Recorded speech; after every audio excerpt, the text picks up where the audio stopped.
কি রে, কি হয়েছে তোর? আরে কিছু না। আরে না বললে জানবো কি করে? নিশ্চয় প্রিয়ার সাথে ঝামেলা হয়েছে। হ্যাঁ, আর কি হবে? ঠিক আছে, এনে কথা বল। বলো। ঠিক আছে, বললাম তো ঠিক আছে। আরে একটা থ্যাংক ইউ তো বলে যেতে পারতি। ঠিক আছে, বন্ধুই তো। ও তুই এখানে? আরে জানিস তো একটা জিনিস কিনেছি, বা 500 টাকা কম পড়ছে, একটু দিয়ে দে না, তুই পরের সপ্তাহে দিয়ে দে। দেখ চলে গেছে। হ্যাঁ হ্যাঁ এসছে।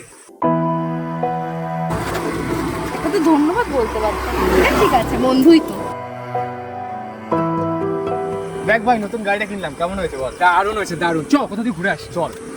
বাহ, গাড়ি কিনেছিস নতুন? আই চল না তাহলে ঘুরে আসি তিনজন মিলে। আরে কি বলতো, নতুন গাড়িটা কিনেছি তো, আর এই নতুন গাড়িতে দুজনের বেশি তিনজন যাওয়া যাবে না, বুঝলি তো? তোকে না পরে এক সময় নিয়ে যাবো, বুঝলি? এই বস। পৃথিবীর সব কাছের মানুষগুলোই বেশিরভাগ স্বার্থের কাছে বিক্রি। ভালো থাকুক সব স্বার্থপর মানুষগুলো।